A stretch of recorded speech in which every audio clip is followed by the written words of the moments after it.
লোকসমাজ desk. দ্বিতীয় campus সেনাবাহিনীর হাতে হস্তান্তর ও অস্থায়ী আবাসনসহ ৩ দফা দাবিতে ২৪ ঘণ্টার অধিক সময় ধরে জগন্নাথ বিশ্ববিদ্যালয় জাবি শিক্ষার্থীদের আমরণ অনশন চলছে। এরই ফলশ্রুতিতে বিশ্ববিদ্যালয়ে অন্য শিক্ষার্থীরা সকল ক্লাস পরীক্ষা বর্জন করে মূল ফটকসহ বিভিন্ন গেটে তালা ঝুলিয়ে শাটডাউন ঘোষণা করেছে।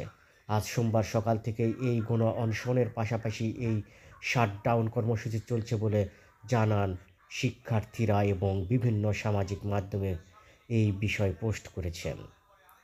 সরেজমিনে গিয়ে দেখা যায় বিশ্ববিদ্যালয়ের প্রধান ফটকসহ উদ্ভিদ বিজ্ঞান বিভাগ, সমাজকর্ম বিভাগ, রাষ্ট্রবিজ্ঞান বিভাগ, রসায়ন বিভাগ, সিএসই বিভাগ, পদার্থবিজ্ঞান বিভাগ, মার্কেটিং বিভাগ, management study, accounting and information system বিভাগ, ইতিহাস বিভাগ, আইআর বিভাগ, ফার্মেসি বিভাগ, গণিত বিভাগ, ভূমি ব্যবস্থাপনা ও আইন বিভাগ, গণযোগাযোগ ও সাংবাদিকতা বিভাগ, বাংলা বিভাগ ও গণিত বিভাগের শিক্ষার্থীরা শাটডাউনের সঙ্গে একাত্ম পোষণ মূল ফটকে তালা ঝুলানসহ বিভিন্ন অনুষদের গেটেও তালা ঝুলিয়েছে।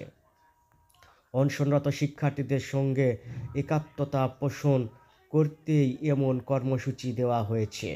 শিক্ষার্থীরা ক্যাম্পাসের বিভিন্ন জায়গায় অবস্থান গ্রহণ করেছে। তাছাড়া বিশ্ববিদ্যালয়টির বিভিন্ন বিভাগের কর্মচারীরাও তাদের নিজ নিজ কাজে ফিরতে পারছে না, অপেক্ষা করছে গেটের বাইরে। শিক্ষার্থীরা জানান, আমরা